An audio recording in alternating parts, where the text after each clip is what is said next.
پردیس بوتل کی جن کی طرح ہوتا ہے. آج بھی ابو کی وہ بات یاد آتی ہے. وہ کہتے ہیں پتر کبھی بوتل کا جن مت بننا. جب بھی جو جن کا مالک ہوتا ہے نا بوتل کا ڈھکن کھولتا ہے, جن باہر آتا ہے اور وہ پوچھتا ہے کیا حکم میرے آقا, اور جو اس کا آقا ڈیمانڈ کرتا ہے وہ پوری کر دیتا ہے. پردیسی سے بھی اس کے رشتہ دار, بہن بھائی, بیوی بچے, ماں باپ جو ڈیمانڈ کرتے ہیں پردیسی بغیر چون چاں کے وہ پوری کر دیتا ہے. ارسلان کے باپ کی کہانی ہے, وہ پچھلے 35-40 سال سے سعودی عرب میں تھے. اور جب بھی چھٹی آتی ہے ارسلان خوشی ہوتی, اور ڈبل خوشی اس لیے ہوتی کہ ابو آ رہے ہیں. پھر ابو چاکلیٹ, کینڈی, گھڑی, ٹیب یہ سامان لے کے آئیں گے, بہت کچھ سامان لے کے آتے تھے. اور ابو جب آتے تھے نا, ابو کے پاس اتنے پیسے ہوتے تھے, ان کی بڑی اہمیت ہوتی تھی, ان کے پاس اتنی پیاری خوشبو آتی تھی, اتنے مہنگے مہنگے عطر ہوتے تھے, سارے گھر میں دعوتیں چلتی تھی, روز اچھے اچھے کھانے بنتے تھے, ہر کوئی ابو کو ملنے آتے تھے. سوچتا تھا میں بھی باہر جاؤں گا. اس بار جب ابو آئے نا تو ابو کہتے ہیں بھائی میں بوڑھا ہو گیا ہوں, میری بوڑھی ہڈیوں میں جان نہیں ہے, اب میں جہاں نا کام نہیں کر سکتا, میں چھوڑ آؤں گا, بس میرا یہ آخری سفر, میں نہیں جاؤں گا. تو بیٹے نے باپ کے نا قدموں میں بیٹھ گیا. کہتا ابو جی نہیں, میں نے تو باہر جانا ہے, آپ مجھ کو باہر لے جاؤ, پھر میں آپ کو بیٹھ کے کھلاؤں گا. ابو کہتے ہیں پتر پردیش جو ہے نا بزدل لوگوں کی جگہ نہیں ہے. وہ لڑکا کہتا نہیں میں باڈی بلڈر ہوں, میں جم جاتا ہوں, میں یہ کرتا ہوں, میں وہ کرتا ہوں, دادی کے تر لے کر, ماں کے تر لے کر, اموشنل بلیک میل کر کے نا ابو کو منا لیا. ابو کہتے ہیں ٹھیک ہے. ابو 2 مہینے چھٹی کاٹنے کے بعد چلے گئے. میں نے پاسپورٹ بنا کے ابو کو پیپر دے دیے. وہ ڈیلی فون کرتا, ابو کیا بنا میرے ویزے کا, ابو کیا بنا میرے ویزے کا. آخر 2 ماہ بعد نا ابو نے کہا بھائی تیرا ویزے کا بندوبست ہو گیا, فلاں دن تمہاری ٹکٹ ہے. اب تو اس دن سے لے کے جب تک سیٹ جہاز میں بیٹھا نہیں تھا نیند نہیں آئی, بڑا خوش. سب لوگ ایئرپورٹ پہ چھوڑنے آئے, جہاز میں جا کے بیٹھ گیا, جہاز میں بیٹھا اور آنکھیں بند کر کے سپنوں میں کھو گیا. اور کہتا ہے کہ میں ابو کی طرح نہیں بنوں گا, میں جو سا نا اچھے پیسے کماؤں گا. ابو تو ایسے ہی کہتے رہتے ہیں کہ پردیس بوتل کی جن کی طرح ہے, دیکھنا میں جاتے ایک عالی شان کوٹھی بناؤں گا اپنے گھر کے سامنے جو خالی جگہ ہے. جب شریک برادری میری والی کوٹھی کو دیکھیں گے نا جل بھن جائیں گے, میرے یار دوست کہیں گے دیکھ ہمارے بھائی کی کوٹھی ہے.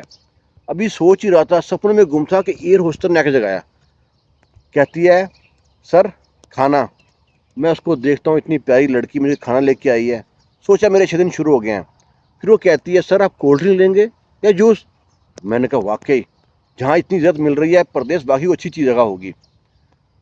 پھر وہ کھانا کھانے کے بعد دوبارہ سپنوں میں کھو گیا. اس وقت نا 1 ریال کے 15 بنتے تھے. سوچا کہ میں 1 سال پیسے کماؤں گا, 1 ریال کے 15 ہوں گے, میری اتنی سیلری ہوگی, اتنے پیسے جمع ہو جائیں گے, میں تو پاکستان کا کنگ بن جاؤں گا, میں تو پتہ نہیں کیا کر دوں گا. پھر سپنوں کو چکنا چور کر دیا اس پائلٹ نے, جس نے اناؤنسمنٹ کی کہ تھوڑی دیر بعد ہم جدہ کے کنگ انٹرنیشنل ایئرپورٹ پہ لینڈ کرنے والے ہیں. جو ہی جہاز کے جو ٹائر نے زمین پہ لگائے ہیں, اس کے جہاں فلائٹ پہ اوپر تھی تو میں دیکھتا ہوں کہ بڑی بڑی بلڈنگیں میرا استقبال کرنے کے لیے کھڑی ہیں, جو گاڑیاں گھوم رہی ہیں. میں سوچتا ہوں سب ایئرپورٹ پہ آ جائیں گی مجھ کو لینے کے لیے. جب وہاں پہ جہاز رکا ہے, جہاز تک سیڑھیاں لگی ہیں, جب سیڑھیوں سے باہر نکلا ہوں تو سب سے پہلے جو تھپڑ پڑا ہے نا منہ پہ, وہ لگا گرم ہوا کا. ایسا لگتا ہے جیسے کسی بھٹے کے پاس سے گرم ہوا آ رہی ہے, جہاں پہ کہیں آگ لگی ہو. جلدی سے منہ لپیٹ کے بھاگ کے پہنچا ایئرپورٹ کی بلڈنگ میں. وہاں پہ سارے ڈاکومنٹ کلیئر کرانے کے بعد جب باہر نکلا, ابو آئے تھے. ابو نے ٹیکسی میں جو پارکنگ میں دور کھڑی تھی, ٹیکسی تک جانے تک میری جو اچھی شرٹ تھی, مہنگی شرٹ تھی, ساری پسینے سے شراب بور ہوگی. مختلف طرح کی لائنیں لگ گئی زگ زیگ قسم کی. بھاگتا وہ ٹیکسی میں جا کے بیٹھا, سکون آیا, ٹیکسی میں اسی چل رہا تھا. وہ کہتا ابو آج کوئی خاص بات ہے, اتنی گرم ہوا کیوں چل رہی ہے, کہیں ایسا لگتا ہے کسی نے آگ لگائی ہو نزدیک کہیں.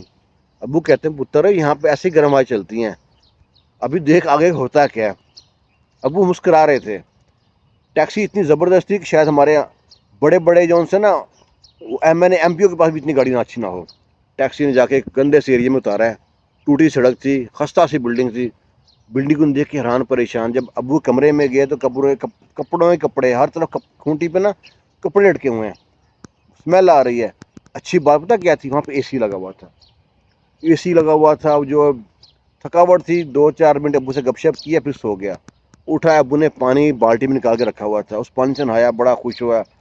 پھر ابو مجھ کو نا عمرے پہ لے گئے, عمرہ کیا. ویزا میرا وہ 2-3 دن میں میرا بن گیا اقامہ. اقامہ بننے کے بعد ابو کہتے ہیں بھائی آپ کو کام پہ چھوڑ کے آتا ہوں. اسٹیل فکسر کے پاس کام تھا, اس کام پہ جب چھوڑ کے آئے ہیں, وہاں پہ اتنی گرمی تھی, مجھ کو موٹے موٹے ارسلان کو گلوز دے دیے. وہ گلوز پہنے تو گلوز پہن کے اور گرمی لگتی ہے, پسینہ آتا ہے, فوراً گلوز اتار دیے. اسٹیل فکسر کا ہیلپر تھا, اس نے بولا وہاں سے سریے اٹھا کے لاؤ. جو ہی سریے کو ہاتھ لگایا بغیر گلوز کے تو ایسے لگتا ہے کہ جلتا ہوا انگارا پکڑ لیا ہو. ہاتھ جل گئے, فوراً گلوز پہناؤ, وہ سریا اٹھایا. بڑی مشکل سے صبح سے شام تک ڈیوٹی کلیئر کی ہے. دھوپ, باہر کی ہوائیں, گرم, برا حال ہو رہا تھا. ایسا لگ رہا تھا ابھی جان نکل جائے گی. گھر پہنچا ہے تو جو ہی بس نے رکی ہے وہاں پہ تو لوگوں نے دوڑ لگا دی. پھر حیران پریشانی یہ لوگ کہاں جا رہے ہیں, دیکھا تو سب لوگ باتھ روم کے آگے لائن لگا رہے ہیں, اپنی باری کے لیے کھڑے ہیں. میں بھی جا کے وہاں باری میں کھڑا ہو گیا. اب جب باری آئی ہے, واش روم میں گیا ہوں تو نل کھولا ہے, جو پانی کو ہاتھ لگایا تو ہاتھ جل گیا, اتنا گرم پانی. دوسرا نل کھولا, شاید میں نے گرم پانی کھول دیا ہوگا, اس سے بھی گرم پانی. اب سوچتا ہوں کہ لوگ کس پانی سے نہا کے گئے ہوں گے. بڑی مشکل سے پانی سے نہایا. نہانے کے بعد باہر نکلا, لوگوں سے پوچھا بھائی صاحب کس پانی سے نہائے تھے آپ, وہ کہتے ہیں اسی پانی سے نہائے تھے. اب تو میں نے کہا نہیں, یہاں نہیں رہ سکتا. فوراً ابو کو کال کی کہ مجھ کو یہاں سے لے کے جائیں, میں یہ کام نہیں کر سکتا. ابو کہتے ہیں پتر ابھی ایک دن ہوا ہے, کہتے ہیں نہیں میں مر جاؤں گا, میں یہ کام نہیں کر سکتا. رات کو ابو آئے, لے گئے وہاں سے, ایک ہوٹل پہ لگا دیا. وہاں پہ برتن دھونے تھے, ٹیبل صاف کرنا تھا. اب یہ تو شایان نشان نہیں تھا نا, اتنے بڑے بڑے خواب لے کے آؤں, یہاں ٹیبل صاف کرنے کے لیے آؤں. ابو یہ کام بھی نہیں ہوتا. ابو نے ایک کمپنی میں لگوا دیا. وہاں پہ وہ سپر مارکیٹ تھی, ٹرالی میں سامان لوڈ کرنا انلوڈ کرنا ہے. لو جی وہاں پہ کام کیا, کوئی پسند نہ آیا. آخر ابو نے کہا میں تمہارا بنوا دیتا ہوں ڈرائیونگ لائسنس, تم لیموزین چلا لینا. بڑا خوش ہوا.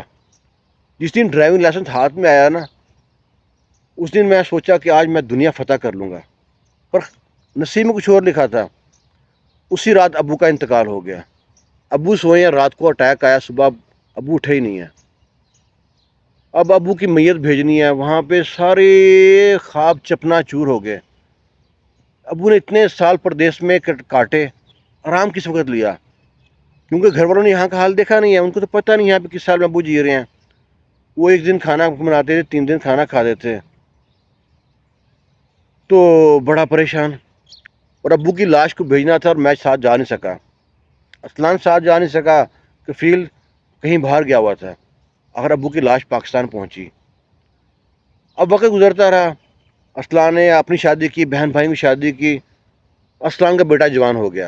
ارسلان کا بیٹا بھی کہتا ہے ابو جی میں نے بھی نا سعودی عرب آنا ہے. تو میں نے اپنے بیٹے سے کہا پتر کبھی بوتل کا جن مت بننا. بیٹا کہتا ہے ابو جی بوتل کا جن کیا ہوتا ہے. اس کو ساری کہانی سنائی.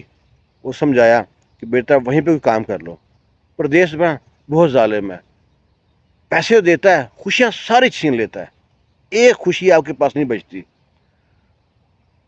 اب ہمیں تو لگتا نہیں ہے ابھی تک کوئی ایسا وقت آئے گا کہ ہم کو مجبوری میں ہم لوگ یہاں پہ آتے ہیں نا, کہ ہماری مجبوریاں کب ختم ہوگی, پاکستان کے حالات کب اچھے ہوں گے, جب ایسے حالات ہو جائیں کہ ہم کو خوشی سے نہ آئیں, یہاں پہ مجبوری سے نہ آئیں.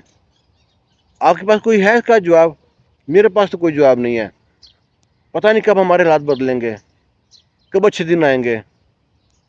اگر آپ کے پاس کوئی جواب ہے تو مجھے کمنٹ میں لازمی دیجیے گا. خوش رہیں, شاد رہیں, اپنے چل کا بھی خیال کیا کریں. اللہ حافظ.